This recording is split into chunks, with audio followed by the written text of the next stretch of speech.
Hello दोस्तों, welcome to back my YouTube channel. सबसे पहले आप सभी को मेरी तरफ से राम राम। अब मैं आप सभी का मेरे यूट्यूब के चैनल पर स्वागत करती हूँ। कैसे हो आप सभी? उम्मीद करती हूँ आप सब अच्छे ही होंगे। मैं भी बिल्कुल बढ़िया। तो मैं आज आप सबके साथ शेयर करने जा रही हूँ एक कहानी जिसका नाम रहने वाला है 10वीं फैल कहकर लड़के को ठुकराया। ये कहानी मैं आज आप सबके साथ शेयर करने जा रही हूँ। कहानी को शुरू करने से पहले मैं आपसे एक रिक्वेस्ट करना चाहती हूँ कि यदि आपने अभी तक चैनल को सब्सक्राइब नहीं किया है तो चैनल को सब्सक्राइब जरूर कर लें, और आज की ये कहानी आपको अच्छी लगे तो वीडियो को लाइक ज़रूर कर दे और कमेंट करके ज़रूर बताएं कि आपको मेरी आज की ये कहानी है जो वो कैसी लगी। तो चलिए अब हम शुरू करते हैं हमारी आज की कहानी।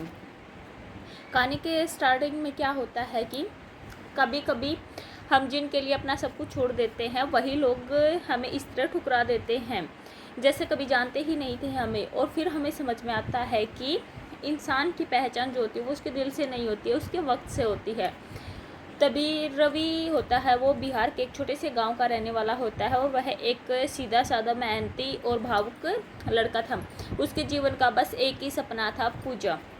वही पूजा जो वहाँ के सरकारी स्कूल में उसके साथ पढ़ती थी, जिसके लिए वो अपनी हर ख्वाहिश छोड़ चुका था, जिसका चेहरा देखे बिना वो एक दिन भी चैन से नहीं रह पाता था, और जिसके लिए वह ये तक सोच चुका था कि चाहे जो भी हो जाए उसे ज़िंदगी में एक मुकाम दिलाकर ही दम लेगा। लेकिन किस्मत को कुछ और ही मंजूर था। 10वीं के एग्ज़ाम्स होने के ठीक पहले उसके पिताजी की मौत हो गई और उनके ऊपर भारी कर्जे का बोझ आन पड़ा और उनके ऊपर आमदनी का कोई जरिया नहीं बचा। उसकी माँ दूसरों के घर पर जाकर बर्तन साफ करती थी ताकि कम से कम वह उन्हें 2 वक्त की रोटी तो दे सके। पूजा ने रोते हुए रवि से कहा, अब स्कूल नहीं जा पाऊंगी, माँ बहुत मेहनत कर रही है और अब मुझसे और पढ़ाई नहीं हो पाएगी। रवि का दिल जैसे बिल्कुल टूट गया था, लेकिन उसने चुपचाप अपना स्कूल बैग उठाया और कहा, पूजा बस एक बात याद रखना, जब तक मैं जिंदा हूँ तब तक तुम्हारी पढ़ाई नहीं रुकेगी, चाहे मुझे खुद क्यों ना पढ़ाई छोड़नी पड़े और तुम्हारे लिए मेहनत ना करनी पड़े। और फिर वाकई उसने पढ़ाई भी छोड़ दी और रोज़ सुबह एंड दोपहर को हल चलाता और रात को होटलों में बर्तन मांजता। लेकिन महीने की पहली तारीख को पूजा की स्कूल फीस हर बार जमा करवा देता था। पूजा की माँ ने बहुत मना किया कि क्यों तू हमारे लिए इतना कर रहा है, लेकिन रवि सिर्फ मुस्कुरा देता और कहता कि आंटी बस इतना समझ लीजिए कि मैं आप लोगों का अपमान ना हूँ और अपने लोग कभी ऐसा नहीं करते हैं। और फिर पूजा ने 12वीं क्लास से अच्छे नंबरों से पास किया और फिर ग्रेजुएशन के लिए पटना चली गई। रवि अब भी वहीं गांव में मजदूरी करता रहा, पूजा की पढ़ाई का हर खर्च उठाता रहा। धीरे धीरे गांव के लोगों को भी ये शक होने लगा कि क्यों करता रवि इतना उसके लिए। लेकिन रवि सिर्फ एक बात कहता था कि कभी वादा किया था विदा पूजा से कि वह उसकी मंजिल तक ही उसको पहुंचाकर दम लेगा, बस अभी उस वादे को निभा रहा हूँ।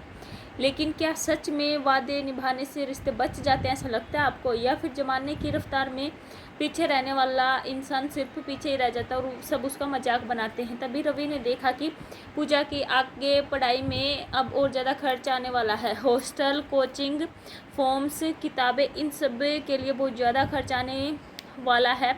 तो उसने एक बड़ा फैसला ले लिया कि उसने गांव छोड़ दिया और फिर वो वहाँ से जाकर दिल्ली चला गया और फिर वहाँ पर उसने एक एजेंसी में काम करना शुरू कर दिया। वह दिन रात वहाँ पर टैक्सी चलाता था और चाय पानी खुद बनाकर ऑफिस वालों को देता था और फिर वह फर्श भी खुद साफ करता था। उसका सिर्फ एक ही मकसद रह गया था कि पूजा की पढ़ाई में रुकावट नहीं होनी चाहिए और वह उसको उसकी मंजिल तक पहुँचा कर ही रहेगा। तभी वह फ़ोन पर पूजा से बात करता और वह मुस्कुराकर उससे कहता रहता कि तू सिर्फ पढ़ती रह, अपनी पढ़ाई पर ध्यान दे, मैं सब कुछ संभाल लूँगा। पूजा अब पटना से मास्टर्स कर रही थी।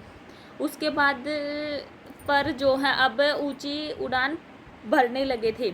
मल्टीनेशनल कंपनी जो होती हैं, बड़ी नौकरी और एक शानदार ज़िंदगी। एक दिन पूजा ने रवि से कहा, रवि अगर मुझे किसी बड़ी कंपनी में नौकरी लग गई ना तो मैं सबसे पहले तुझसे शादी करूँगी।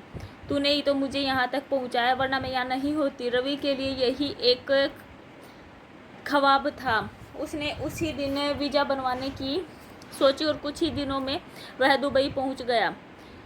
वहाँ दिन के 14 घंटे पसीना बहाता और टैक्सी चलाता और वह एक वेटर का काम भी करता और वह पूजा और उसकी माँ के खाते में पैसे भेजता रहा। कभी पूजा को एहसास तक नहीं होने दिया कि वो कितनी मेहनत कर रहा है।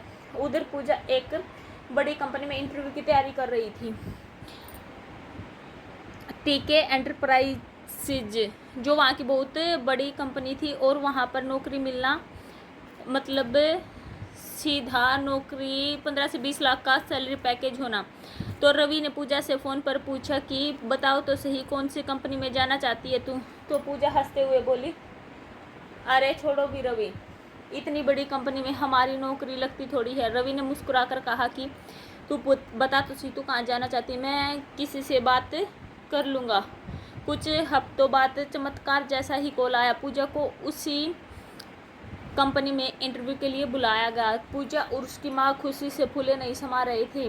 रवि को कॉल किया और रवि भगवान ने हमारी लगता है सुन ली, बस अब मेरी नौकरी लग जाए फिर तुझसे शादी कर लूँगी। रवि ने वही किया जो हमेशा करता था, सिर्फ मुस्कुराया। वो अब मेरी नहीं, तू अपनी मंजिल के बिल्कुल करीब है और एक आखिरी कदम में बच गया है। और फिर पूजा वहाँ पर इंटरव्यू देने के लिए चली गई और उसने वहाँ पर इंटरव्यू दिया और उसे ज्वाइनिंग लेटर मिल गया और एक हफ्ते बाद ही उसे ज्वाइनिंग के लिए बुला लिया गया और 1.5 लाख महीने की सैलरी और साथ ही एक विशेष वेलकम पार्टी भी। पूजा बिल्कुल पूरी तरह बदल चुकी थी, ना सिर्फ बाहर से बल्कि भीतर से भी वो बिल्कुल बदल चुकी थी। अब वो सभी चीज़ों को अपनी मेहनत का नतीजा मानने लगी थी और रवि का नाम उसकी ज़ुबान से बिल्कुल गुम हो गया था। वो पार्टी, वो शाम और वो मंच और वो पल जिसने रवि की ज़िंदगी को हमेशा के लिए बदल दिया था। पार्टी की शाम थी और पूजा नीले रंग की सिल्क साड़ी में सजी हुई थी। उसकी माँ एक महंगी साड़ी बांधे हुए खड़ी थी और दोनों की आंखों में सिर्फ एक ही चमक थी, गर्व। पूजा मंच पर बुलाई गई। कंपनी के पोस्टर जो उसकी तस्वीरें चारों ओर एक ही नाम गूंज रहा था, पूजा शुक्ला, हमारी नई स्टार एम्प्लॉय। पूजा सबको मुस्कुराकर देख रही थी, झुककर हल्के से अभिवादन कर रही थी। उसके चेहरे पर एक आत्मविश्वास था और साथ ही साथ घमंड की परछाई भी थी। और तभी दरवाजे से एक साधारण से कपड़ों में एक इंसान अंदर आता है और उसकी आंखें पूजा को तलाश रही थी। और जब उसकी नज़र पूजा पर पड़ी तो वो मुस्कुरा पड़ा जैसे हर दर्द खत्म हो गया हो। वो इंसान कोई और नहीं था बल्कि रवि था। पूजा की माँ ने सबसे पहले रवि को देखा और वह कहने लगी, उसे देखकर उसका चेहरा सख्त हो गया और उसने पूजा को धीरे से कहा कि तुम्हारे गांव वाला लड़का आया है, अभी सबके सामने कोई तमाशा ना हो जाए।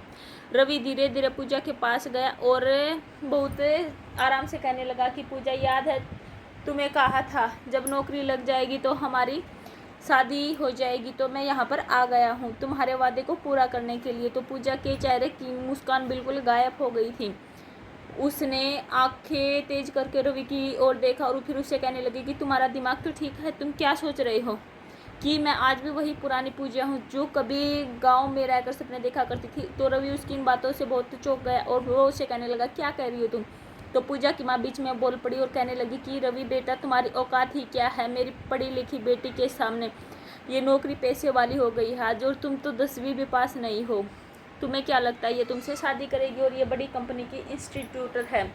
रवि का चेहरा बिल्कुल सुन्न हो गया था, उसकी आंखों में भी नमी थी, लेकिन वो मुस्कुरा रहा था एक दर्द भरी मुस्कान के साथ। और उससे कहने लगा, पूजा तुम ये क्या कर रही हो।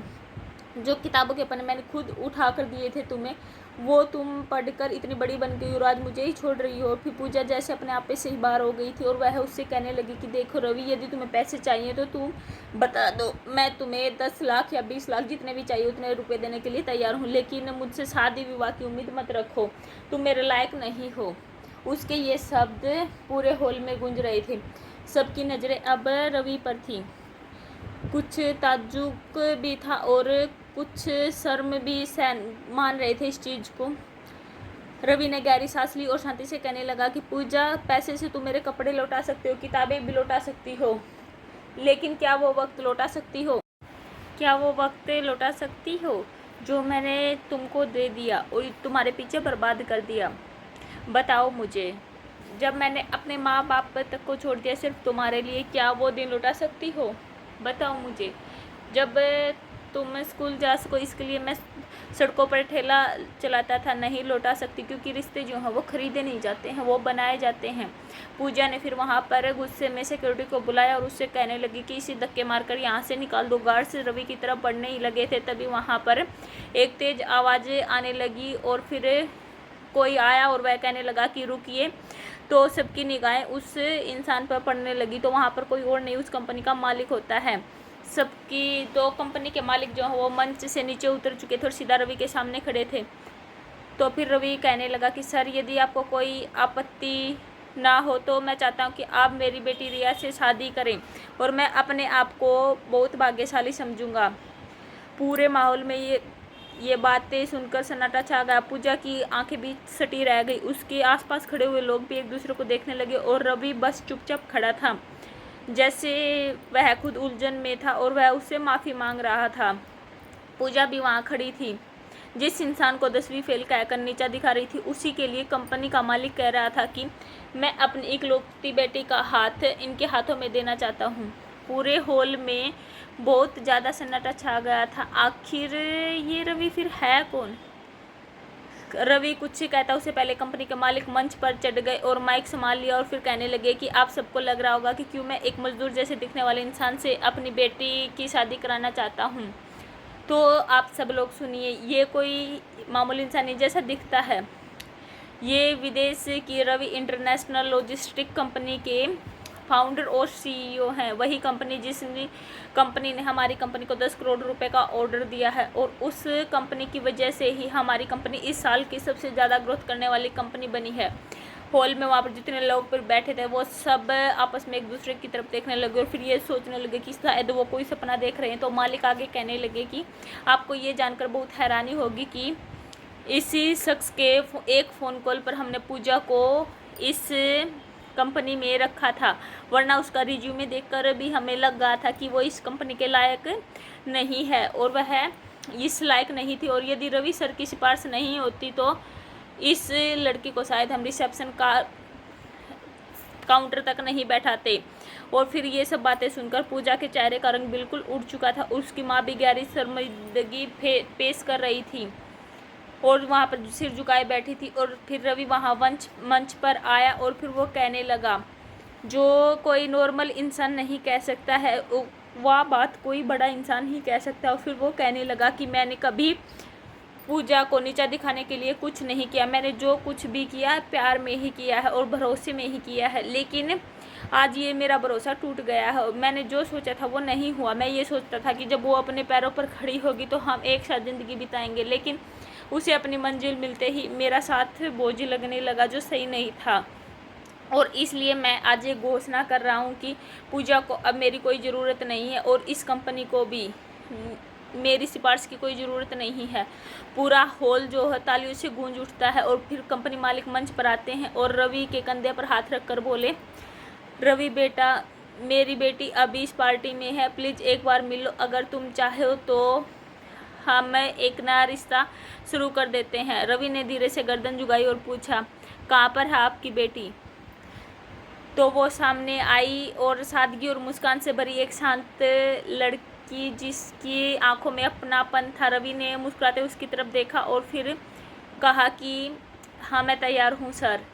पूजा की आंखों से आंसू बहने लगे। उसे समझ ही नहीं आ रहा था कि अब वो किसको दोष दे, खुद को दे या वक्त को दे या फिर उस रवि को दे जिसे वो कभी जानती थी और आज जानने से इनकार कर रही थी। आज वो जहाँ पर पहुँच चुकी थी।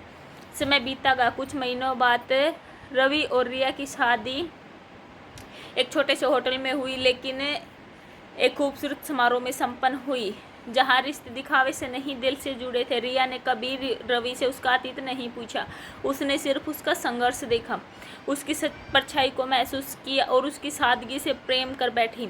रवि अब अपने बिजनेस को भारत में विस्तार दे रहा था और रिया उसके साथ कंधे से कंधा मिलाकर चल रही थी और उसको सपोर्ट कर रही थी।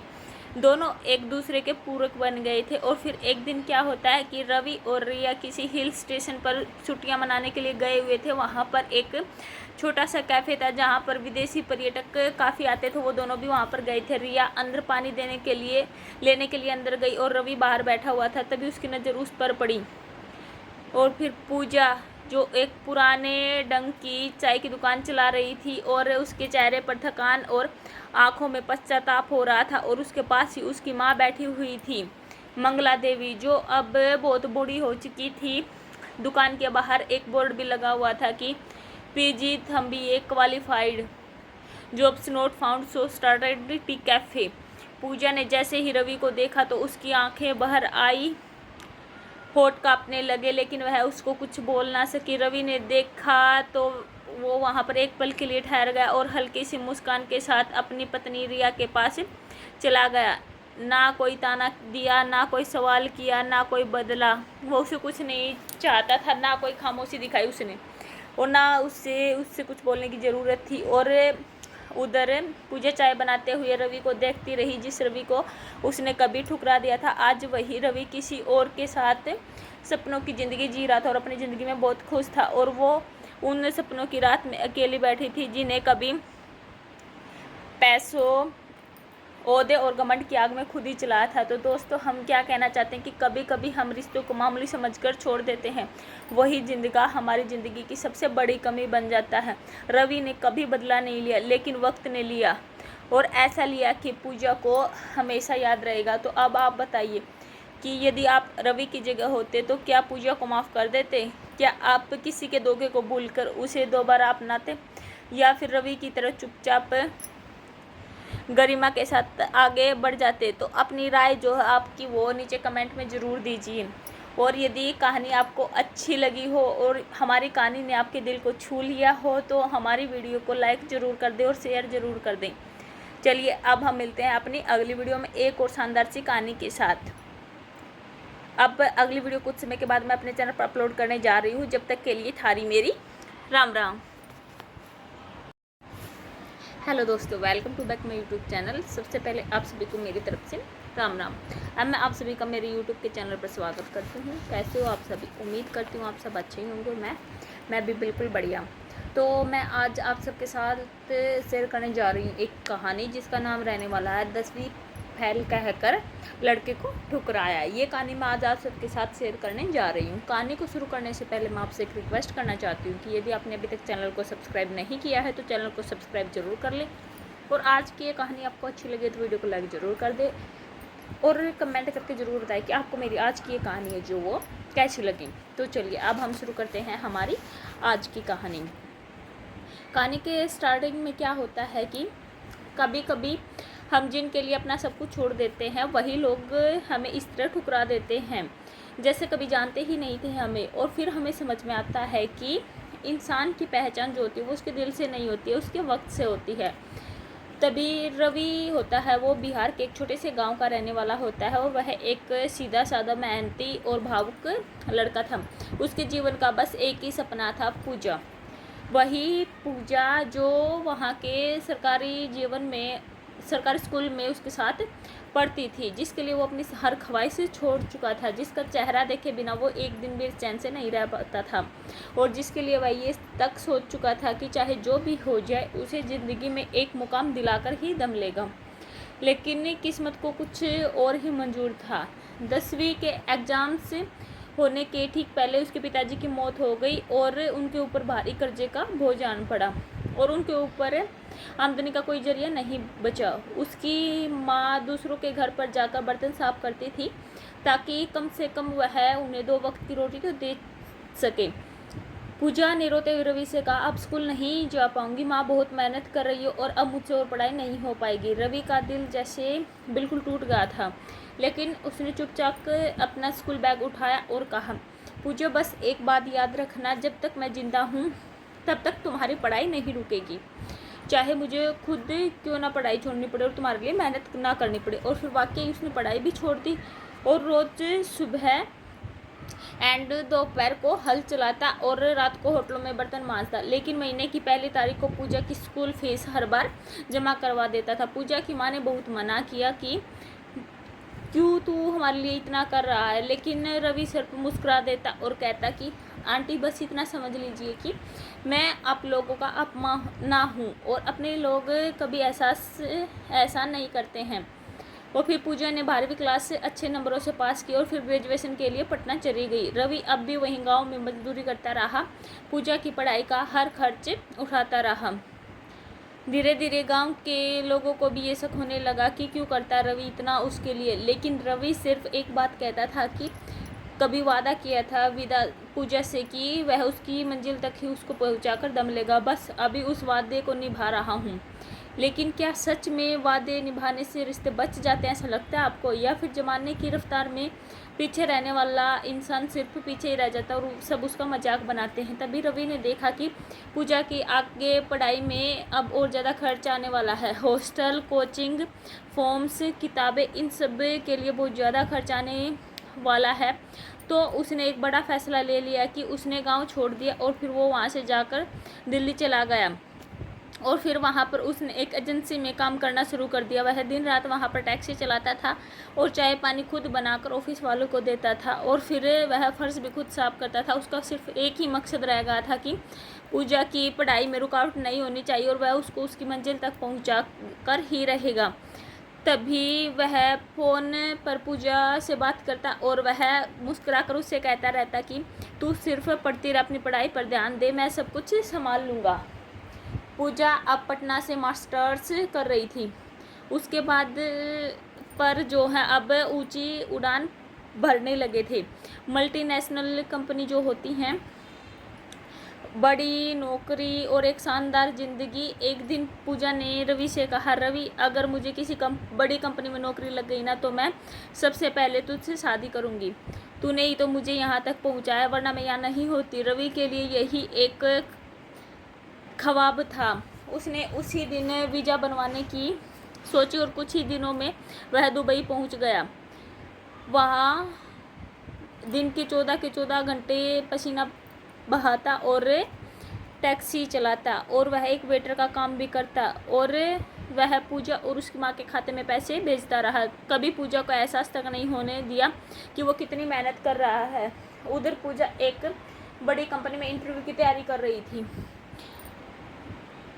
टीके एंटरप्राइजेज जो वहाँ की बहुत बड़ी कंपनी थी और वहाँ पर नौकरी मिलना मतलब सीधा नौकरी 15 से 20 लाख का सैलरी पैकेज होना। तो रवि ने पूजा से फ़ोन पर पूछा कि बताओ तो सही कौन सी कंपनी में जाना चाहती है तू। तो पूजा हंसते हुए बोली, अरे छोड़ो भी रवि, इतनी बड़ी कंपनी में हमारी नौकरी लगती थोड़ी है। रवि ने मुस्कुराकर कहा कि तू बता तो सही तू कहाँ जाना चाहती है, मैं किसी से बात कर लूँगा।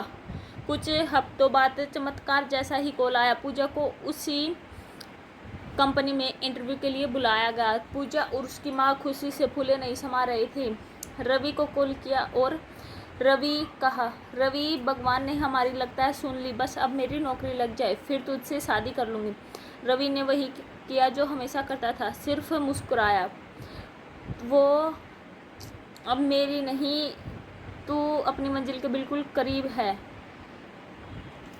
और एक आखिरी कदम में बच गया है। और फिर पूजा वहाँ पर इंटरव्यू देने के लिए चली गई और उसने वहाँ पर इंटरव्यू दिया और उसे ज्वाइनिंग लेटर मिल गया और एक हफ्ते बाद ही उसे ज्वाइनिंग के लिए बुला लिया गया और 1.5 लाख महीने की सैलरी और साथ ही एक विशेष वेलकम पार्टी भी। पूजा बिल्कुल पूरी तरह बदल चुकी थी, ना सिर्फ बाहर से बल्कि भीतर से भी वो बिल्कुल बदल चुकी थी। अब वो सभी चीज़ों को अपनी मेहनत का नतीजा मानने लगी थी और रवि का नाम उसकी ज़ुबान से बिल्कुल गुम हो गया था। वो पार्टी, वो शाम और वो मंच और वो पल जिसने रवि की ज़िंदगी को हमेशा के लिए बदल दिया था। पार्टी की शाम थी और पूजा नीले रंग की सिल्क साड़ी में सजी हुई थी। उसकी माँ एक महंगी साड़ी बांधे हुए खड़ी थी और दोनों की आंखों में सिर्फ एक ही चमक थी, गर्व।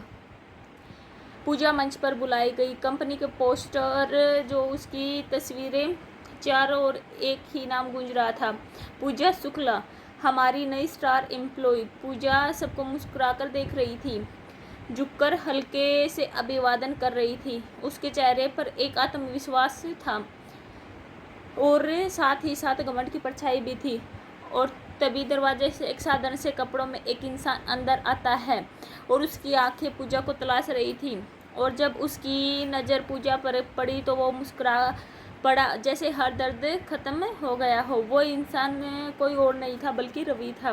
पूजा की माँ ने सबसे पहले रवि को देखा और वह कहने लगी, उसे देखकर उसका चेहरा सख्त हो गया और उसने पूजा को धीरे से कहा कि तुम्हारे गांव वाला लड़का आया है, अभी सबके सामने कोई तमाशा ना हो जाए।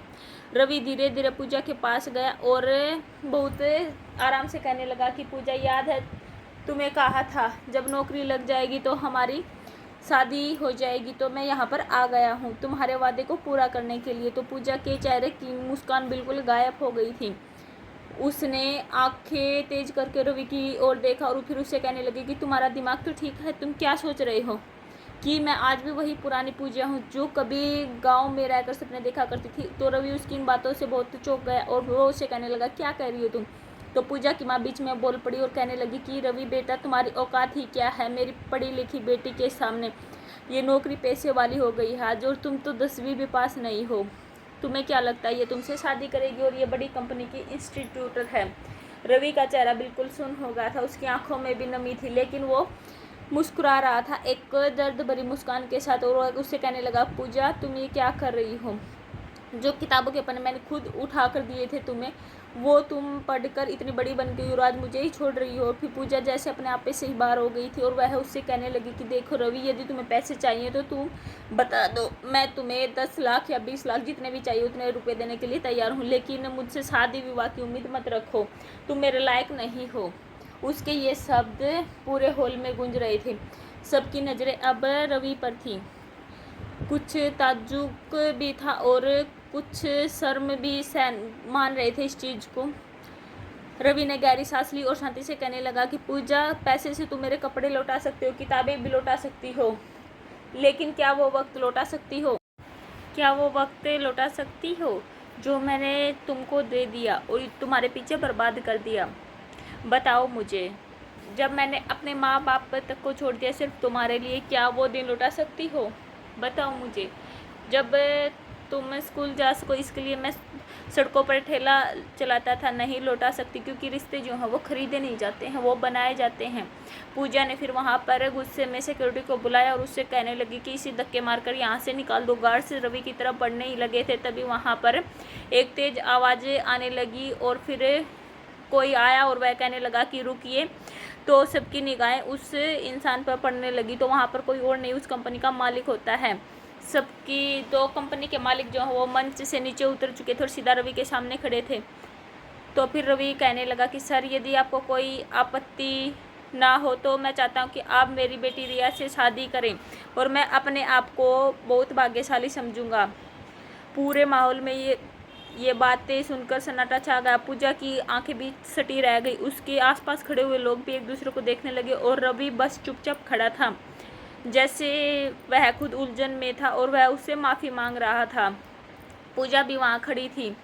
जिस इंसान को 10वीं फेल कहकर नीचा दिखा रही थी, उसी के लिए कंपनी का मालिक कह रहा था कि मैं अपनी इकलौती बेटी का हाथ इनके हाथों में देना चाहता हूँ। पूरे हॉल में बहुत ज़्यादा सन्नाटा छा गया था। आखिर ये रवि फिर है कौन? रवि कुछ कहता उससे पहले कंपनी के मालिक मंच पर चढ़ गए और माइक संभाल लिया और फिर कहने लगे कि आप सबको लग रहा होगा कि क्यों मैं एक मजदूर जैसे दिखने वाले इंसान से अपनी बेटी की शादी कराना चाहता हूँ। तो आप सब लोग सुनिए, ये कोई मामूली इंसान नहीं जैसा दिखता है। ये विदेश की रवि इंटरनेशनल लॉजिस्टिक कंपनी के फाउंडर और सीईओ हैं। वही कंपनी जिसने कंपनी ने हमारी कंपनी को 10 करोड़ रुपए का ऑर्डर दिया है और उस कंपनी की वजह से ही हमारी कंपनी इस साल की सबसे ज़्यादा ग्रोथ करने वाली कंपनी बनी है। हॉल में वहाँ पर जितने लोग पर बैठे थे वो सब आपस में एक दूसरे की तरफ देखने लगे और फिर ये सोचने लगे कि शायद वो कोई सपना देख रहे हैं। तो मालिक आगे कहने लगे कि आपको ये जानकर बहुत हैरानी होगी कि इसी शख्स के एक फ़ोन कॉल पर हमने पूजा को इस कंपनी में रखा था, वरना उसका रिज्यूमे देखकर भी हमें लग गया था कि वो इस कंपनी के लायक नहीं है और वह इस लायक नहीं थी। और यदि रवि सर की सिफारिश नहीं होती तो इस लड़की को शायद हम रिसेप्शन का काउंटर तक नहीं बैठाते।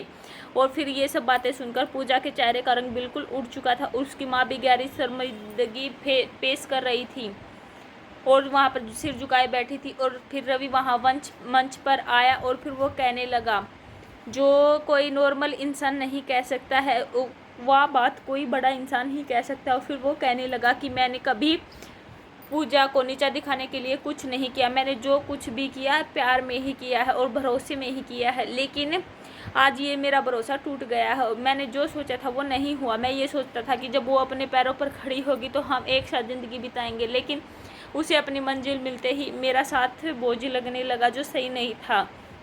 और इसलिए मैं आज ये घोषणा कर रहा हूँ कि पूजा को अब मेरी कोई ज़रूरत नहीं है और इस कंपनी को भी मेरी सिफारिश की कोई ज़रूरत नहीं है। पूरा हॉल जो है तालियों से गूंज उठता है और फिर कंपनी मालिक मंच पर आते हैं और रवि के कंधे पर हाथ रखकर बोले, रवि बेटा, मेरी बेटी अभी इस पार्टी में है, प्लीज़ एक बार मिलो, अगर तुम चाहो तो हम एक नया रिश्ता शुरू कर देते हैं। रवि ने धीरे से गर्दन झुकाई और पूछा, कहाँ पर है आपकी बेटी? तो वो सामने आई और सादगी और मुस्कान से भरी एक शांत लड़की जिसकी आंखों में अपनापन था। रवि ने मुस्कुराते उसकी तरफ देखा और फिर कहा कि हाँ, मैं तैयार हूँ सर। पूजा की आंखों से आंसू बहने लगे। उसे समझ ही नहीं आ रहा था कि अब वो किसको दोष दे, खुद को दे या वक्त को दे या फिर उस रवि को दे जिसे वो कभी जानती थी और आज जानने से इनकार कर रही थी। आज वो जहाँ पर पहुँच चुकी थी। समय बीता गया। कुछ महीनों बाद रवि और रिया की शादी एक छोटे से होटल में हुई, लेकिन एक खूबसूरत समारोह में संपन्न हुई जहाँ रिश्ते दिखावे से नहीं दिल से जुड़े थे। रिया ने कभी रवि से उसका अतीत नहीं पूछा, उसने सिर्फ उसका संघर्ष देखा, उसकी परछाई को महसूस किया और उसकी सादगी से प्रेम कर बैठी। रवि अब अपने बिजनेस को भारत में विस्तार दे रहा था और रिया उसके साथ कंधे से कंधा मिलाकर चल रही थी और उसको सपोर्ट कर रही थी।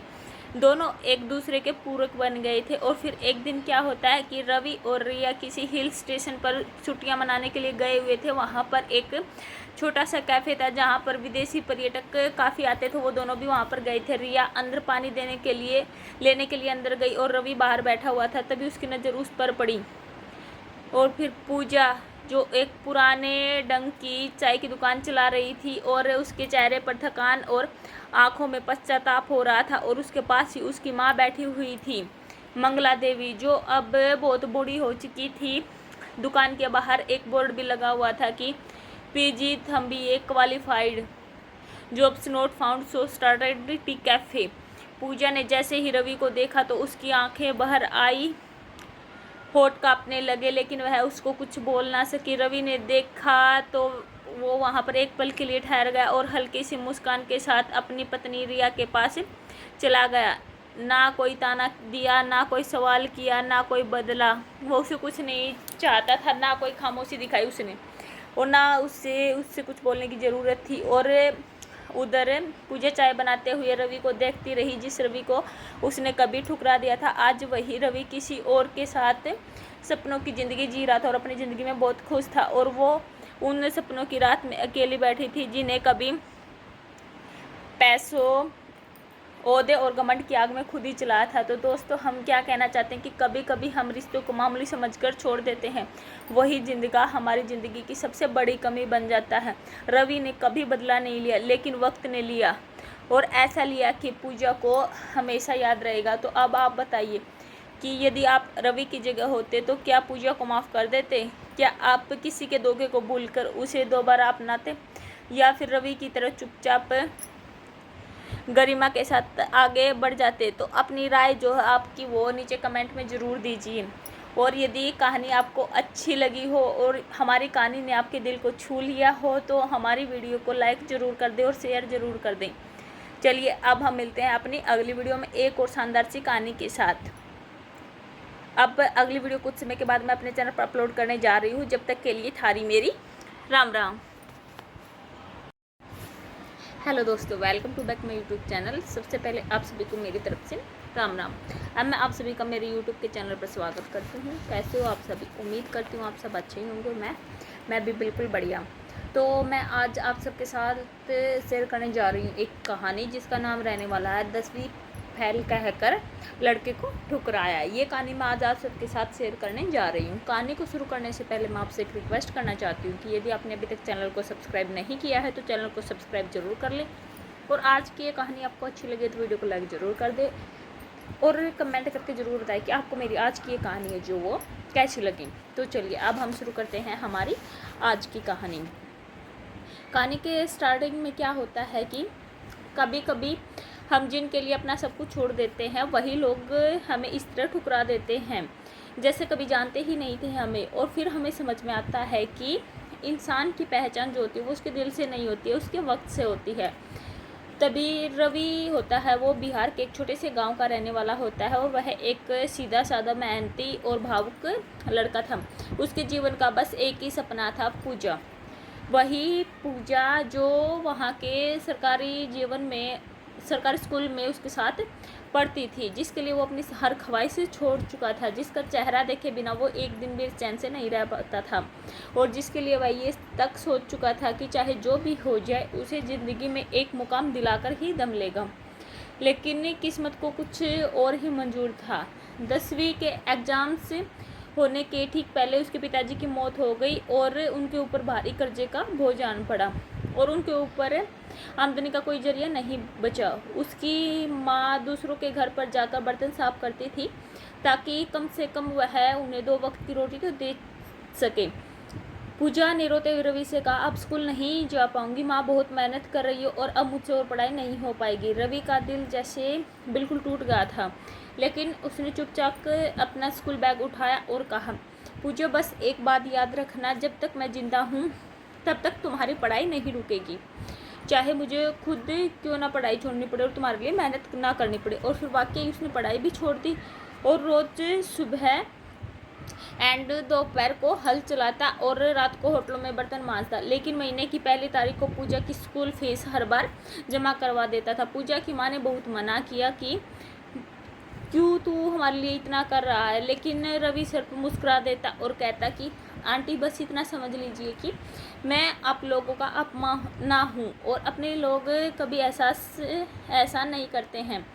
और फिर पूजा ने 12वीं क्लास से अच्छे नंबरों से पास किया और फिर ग्रेजुएशन के लिए पटना चली गई। रवि अब भी वहीं गांव में मजदूरी करता रहा, पूजा की पढ़ाई का हर खर्च उठाता रहा। धीरे धीरे गांव के लोगों को भी ये शक होने लगा कि क्यों करता रवि इतना उसके लिए, लेकिन रवि सिर्फ एक बात कहता था कि कभी वादा किया था विदा पूजा से कि वह उसकी मंजिल तक ही उसको पहुंचाकर दम लेगा, बस अभी उस वादे को निभा रहा हूँ। लेकिन क्या सच में वादे निभाने से रिश्ते बच जाते हैं, ऐसा लगता है आपको, या फिर ज़माने की रफ्तार में पीछे रहने वाला इंसान सिर्फ पीछे ही रह जाता है और सब उसका मजाक बनाते हैं। तभी रवि ने देखा कि पूजा की आगे पढ़ाई में अब और ज़्यादा खर्च आने वाला है। हॉस्टल, कोचिंग, फॉर्म्स, किताबें, इन सब के लिए बहुत ज़्यादा खर्च आने वाला है।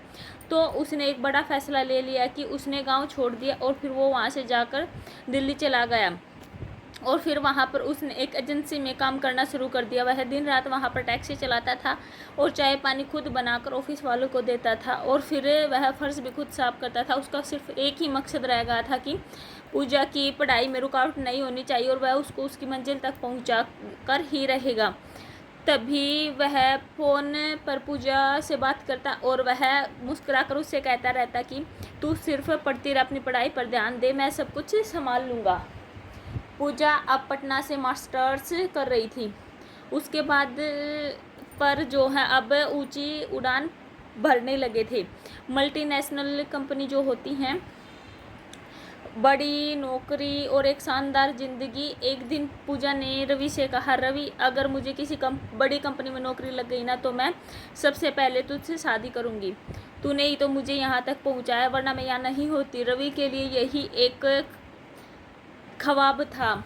उसने उसी दिन वीज़ा बनवाने की सोची और कुछ ही दिनों में वह दुबई पहुंच गया।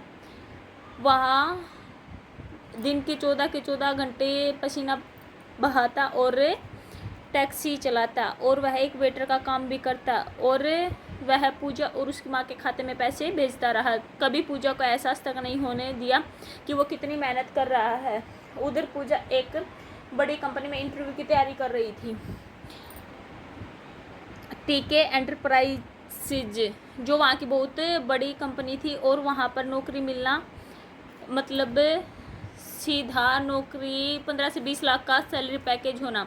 तो रवि ने पूजा से फ़ोन पर पूछा कि बताओ तो सही कौन सी कंपनी में जाना चाहती है तू। तो पूजा हंसते हुए बोली, अरे छोड़ो भी रवि, इतनी बड़ी कंपनी में हमारी नौकरी लगती थोड़ी है। रवि ने मुस्कुराकर कहा कि तू बता तो सही तू कहाँ जाना चाहती है, मैं किसी से बात कर लूँगा। कुछ हफ्तों बाद चमत्कार जैसा ही कॉल आया। पूजा को उसी कंपनी में इंटरव्यू के लिए बुलाया गया। पूजा और उसकी माँ खुशी से फूले नहीं समा रहे थे। रवि को कॉल किया और रवि भगवान ने हमारी लगता है सुन ली, बस अब मेरी नौकरी लग जाए फिर तुझसे शादी कर लूँगी। रवि ने वही किया जो हमेशा करता था, सिर्फ मुस्कुराया। वो अब मेरी नहीं, तू अपनी मंजिल के बिल्कुल करीब है और एक आखिरी कदम में बच गया है। और फिर पूजा वहाँ पर इंटरव्यू देने के लिए चली गई और उसने वहाँ पर इंटरव्यू दिया और उसे ज्वाइनिंग लेटर मिल गया और 1 हफ्ते बाद ही उसे ज्वाइनिंग के लिए बुला लिया गया और 1.5 लाख महीने की सैलरी और साथ ही एक विशेष वेलकम पार्टी भी। पूजा बिल्कुल पूरी तरह बदल चुकी थी, ना सिर्फ बाहर से बल्कि भीतर से भी वो बिल्कुल बदल चुकी थी। अब वो सभी चीज़ों को अपनी मेहनत का नतीजा मानने लगी थी और रवि का नाम उसकी ज़ुबान से बिल्कुल गुम हो गया था। वो पार्टी, वो शाम और वो मंच और वो पल जिसने रवि की ज़िंदगी को हमेशा के लिए बदल दिया था। पार्टी की शाम थी और पूजा नीले रंग की सिल्क साड़ी में सजी हुई थी। उसकी माँ एक महंगी साड़ी बांधे हुए खड़ी थी और दोनों की आंखों में सिर्फ एक ही चमक थी, गर्व। पूजा मंच पर बुलाई गई। कंपनी के पोस्टर, जो उसकी तस्वीरें, चारों ओर एक ही नाम गूंज रहा था, पूजा शुक्ला, हमारी नई स्टार एम्प्लॉय। पूजा सबको मुस्कुराकर देख रही थी, झुककर हल्के से अभिवादन कर रही थी। उसके चेहरे पर एक आत्मविश्वास था और साथ ही साथ घमंड की परछाई भी थी। और तभी दरवाजे से एक साधारण से कपड़ों में एक इंसान अंदर आता है और उसकी आंखें पूजा को तलाश रही थी।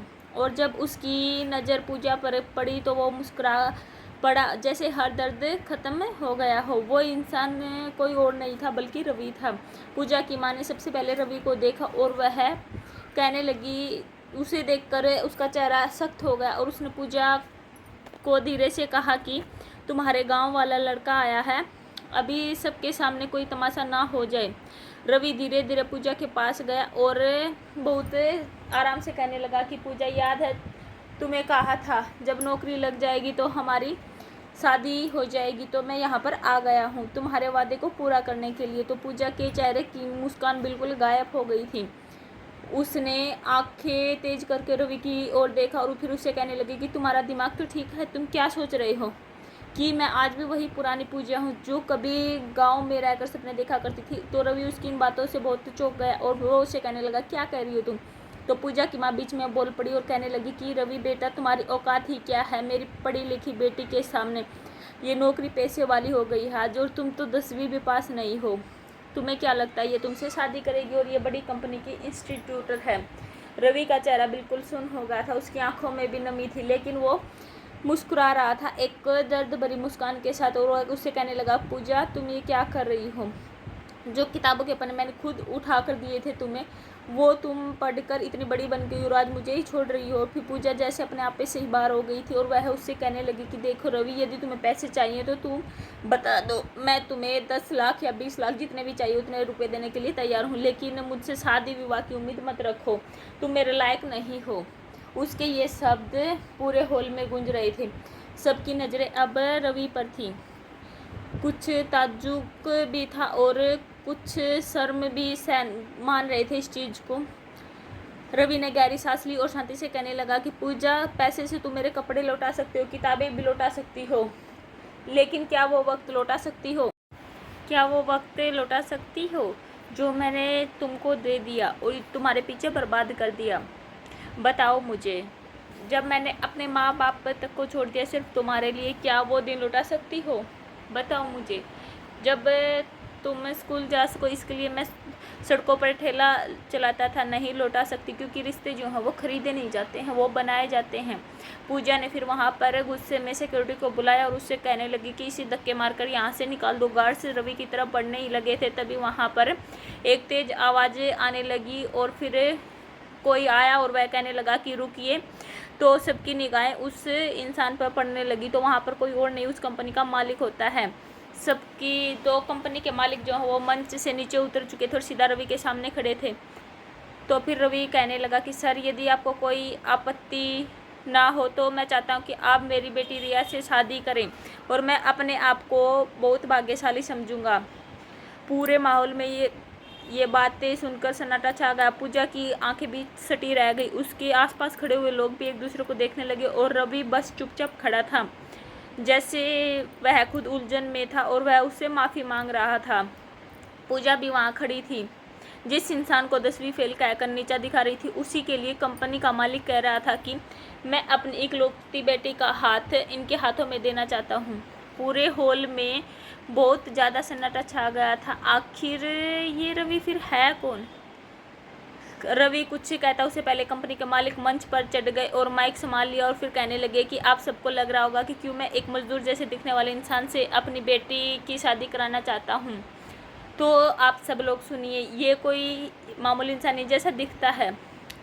ये विदेश की रवि इंटरनेशनल लॉजिस्टिक कंपनी के फाउंडर और सीईओ हैं। वही कंपनी जिसने कंपनी ने हमारी कंपनी को 10 करोड़ रुपए का ऑर्डर दिया है और उस कंपनी की वजह से ही हमारी कंपनी इस साल की सबसे ज़्यादा ग्रोथ करने वाली कंपनी बनी है। हॉल में वहाँ पर जितने लोग पर बैठे थे वो सब आपस में एक दूसरे की तरफ देखने लगे और फिर ये सोचने लगे कि शायद वो कोई सपना देख रहे हैं। तो मालिक आगे कहने लगे कि आपको ये जानकर बहुत हैरानी होगी कि इसी शख्स के एक फ़ोन कॉल पर हमने पूजा को इस कंपनी में रखा था, वरना उसका रिज्यूमे देखकर भी हमें लग गया था कि वो इस कंपनी के लायक नहीं है और वह इस लायक नहीं थी। और यदि रवि सर की सिफारिश नहीं होती तो इस लड़की को शायद हम रिसेप्शन का काउंटर तक नहीं बैठाते। और फिर ये सब बातें सुनकर पूजा के चेहरे का रंग बिल्कुल उड़ चुका था। उसकी माँ भी गहरी शर्मिंदगी पेश कर रही थी और वहाँ पर सिर झुकाए बैठी थी। और फिर रवि वहाँ मंच पर आया और फिर वो कहने लगा जो कोई नॉर्मल इंसान नहीं कह सकता है, वह बात कोई बड़ा इंसान ही कह सकता है। और फिर वो कहने लगा कि मैंने कभी पूजा को नीचा दिखाने के लिए कुछ नहीं किया। मैंने जो कुछ भी किया है प्यार में ही किया है और भरोसे में ही किया है, लेकिन आज ये मेरा भरोसा टूट गया है। मैंने जो सोचा था वो नहीं हुआ। मैं ये सोचता था कि जब वो अपने पैरों पर खड़ी होगी तो हम एक साथ ज़िंदगी बिताएंगे, लेकिन उसे अपनी मंजिल मिलते ही मेरा साथ बोझ लगने लगा, जो सही नहीं था। और इसलिए मैं आज ये घोषणा कर रहा हूँ कि पूजा को अब मेरी कोई ज़रूरत नहीं है और इस कंपनी को भी मेरी सिफारिश की कोई ज़रूरत नहीं है।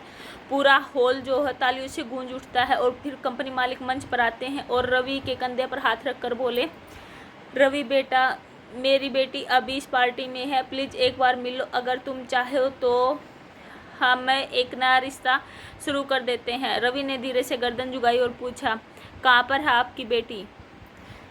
तो वो सामने आई और सादगी और मुस्कान से भरी एक शांत लड़की जिसकी आंखों में अपनापन था। रवि ने मुस्कुराते उसकी तरफ देखा और फिर कहा कि हाँ, मैं तैयार हूँ सर।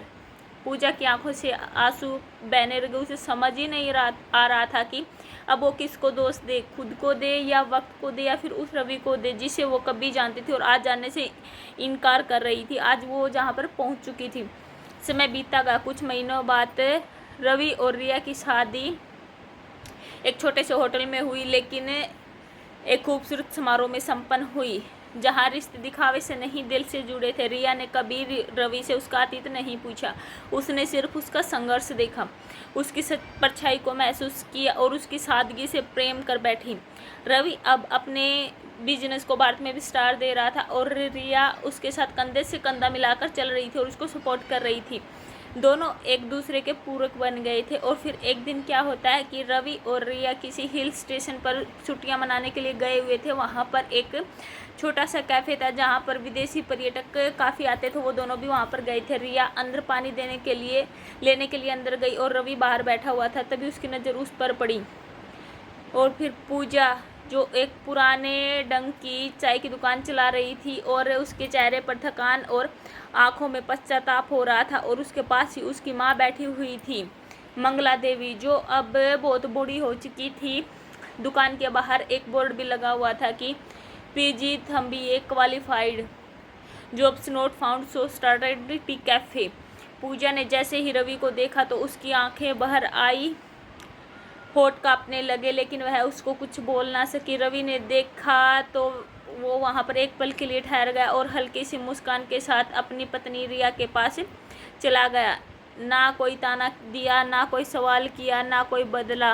वो उसे कुछ नहीं चाहता था, ना कोई खामोशी दिखाई उसने, और ना उससे कुछ बोलने की ज़रूरत थी। और उधर पूजा चाय बनाते हुए रवि को देखती रही, जिस रवि को उसने कभी ठुकरा दिया था। आज वही रवि किसी और के साथ सपनों की ज़िंदगी जी रहा था और अपनी ज़िंदगी में बहुत खुश था। और वो उन सपनों की रात में अकेली बैठी थी जिन्हें कभी पैसों, ओहदे और घमंड की आग में खुद ही चलाया था। तो दोस्तों, हम क्या कहना चाहते हैं कि कभी कभी हम रिश्तों को मामूली समझकर छोड़ देते हैं, वही जिंदगा हमारी ज़िंदगी की सबसे बड़ी कमी बन जाता है।